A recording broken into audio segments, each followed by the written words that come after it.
a system approaching perfection. We'll walk deeper into the belly of the beast if it means I'm able to further limit risk. Okay, this is Danny at the Crypto Show, and I am here with Cassi Konopasek. I'm sorry. You got it. I can pronounce it, but I just forgot it over the last 10 seconds. Sorry. That is all right. So, Cassi, I see you all over the place at all these blockchain conferences. What brings you to the Bitcoin conferences and the blockchain conferences all the time? Oh, absolutely. Well, I find that it's the best place to have conversations with people and really get an insider's perspective on what truly is happening in the space. And so and meet people for the different projects that I'm working on. So did you get invested in it early? Or did you buy early on? Did you start mining or what? I got invested about 2 years ago. So it's not been a real long time. It's been something that I've been looking into for a while. So the Ethereum, more Ethereum than Bitcoin? Because I see your note. I noticed that you're kind of more interested in kind of these projects that are built on top of Ethereum and stuff. I like to diversify. Yes. Cool. So I find that that's the best strategy for investing that I've been doing for a while, and so I've just kind of transferred that into crypto investing too. All right. So you're working on a project right now, and I guess it's Block16. Yes. And you're doing some stuff. So you're invested in Block16. What exactly is Block16? What do you guys plan to accomplish? Yes, absolutely. So we are definitely focused on releasing technical solutions that will encourage adoption of cryptocurrency, and by means of providing end-to-end ICO services. So anything from smart contract development to advising, marketing, legal. We have expertise in all of those areas. Right. Yeah. Did you go to the Texas Bitcoin conference this past year? I was not. I was at another conference. I had this running joke that's been going on for 2 years, where I'd say, I'm going to start an ICO that starts ICOs that starts ICOs, and then I see an ICO there that wants to start ICOs. I'm like, well, I thought that was a joke, and now someone's actually doing it. But so you're not an ICO that starts ICOs, but you're an advisor to ICOs. How many more are there? Because I've actually heard this a couple of times. Is this something that's growing or what? It is a growing a service in the space for sure.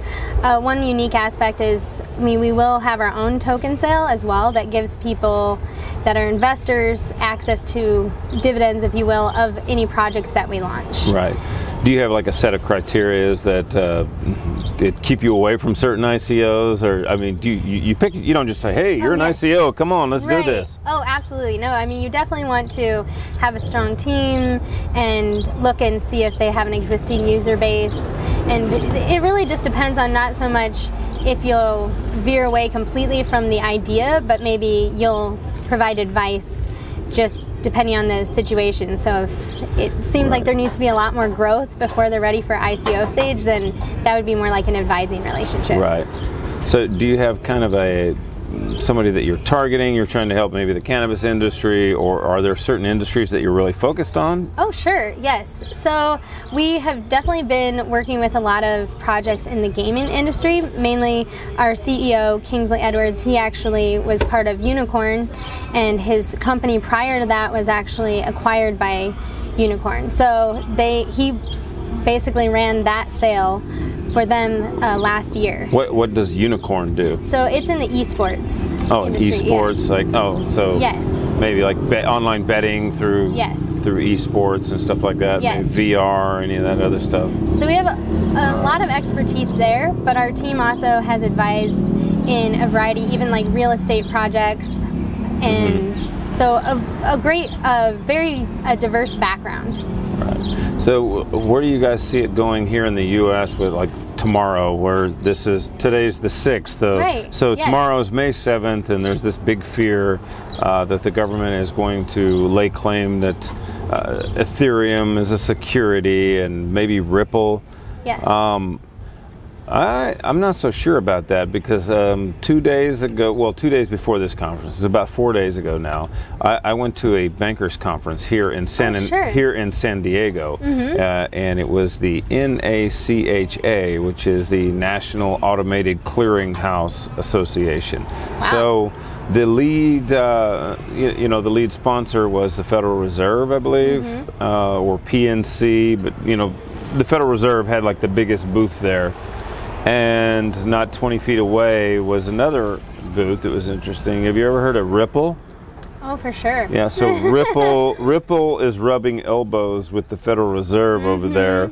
I've heard And you know, and I hear all these other, you know, bankster types that are investing into cryptocurrencies just recently, Yes. and like hedge funds and all this stuff. So they're not stupid. They're not just going to jump in and dump a bunch of money into something that could go, you know, horribly awry tomorrow. Right. So I mean, where do you see that? I see it as every day you need to adapt to what is happening in the market, and also realize that, as we know with media, you're going to hear a variety of different perspectives or speculation of what is going to happen. And you need to really, you know, that's another good part about being at conferences. You're actually going to hear the people that are actually putting their money into projects, or if they're still investing in Ethereum, and get a sense of what's really happening. What is the market sentiment on your own? Well, I had, you know, dinner with some guys.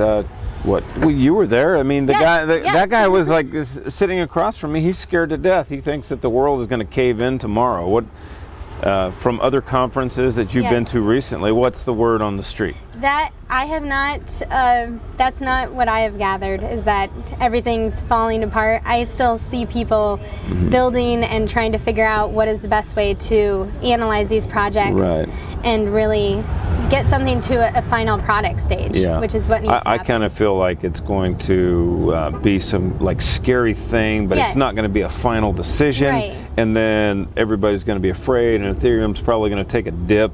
Oh, sure. And then those same people are going to buy back in. Yes, kind of like when Jamie Dimon, you know, exactly. came out. Yeah, I think I feel like the government is going to create some FUD and do that. You know, one of the things that I did when I was at this conference, I was actually going around from booth to booth, and every single displayer there or sponsor would talk to me until I broke the camera out. When I broke the camera out, they're like, "Oh no, we're not talking to you." So they would talk a little bit, and the feeling I got from them is blockchain good, Bitcoin bad. So, you know, they don't want Bitcoin coming in and taking over their, you know, arcane way of sending payments through ACH, where they get to scalp part of it. Yes. But so Bitcoin is out, but blockchain is in for them at least. Yes. So where do you see that? I see it as that's one of our greatest, I guess, I wouldn't say, well, it's a challenge and a mission, because you need to make the technology appealing to people that may not understand why it's actually going to improve what they're doing versus just eliminate their role. It will evolve, and some people maybe aren't, maybe they haven't been, it hasn't been shared with them in that manner.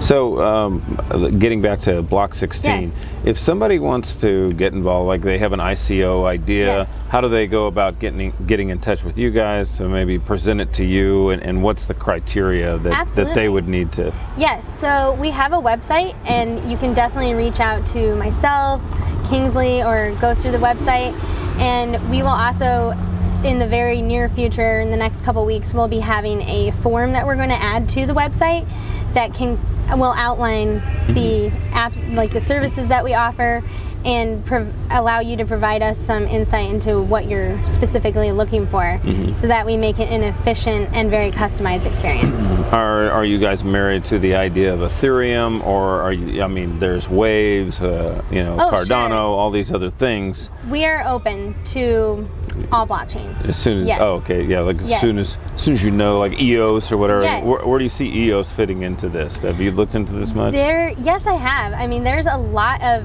committed projects, or even funds that are saying we only want to invest in projects that are going to build on EOS. And there's, especially, I know there was just a California meetup, or well, in LA. Yeah. Oh, there's a lot. Yeah, the Crypto Investor Summit or whatever. Yes. So there is a lot of positive market sentiment towards EOS. So it will be interesting to see what happens with their mainnet launch in the very near future.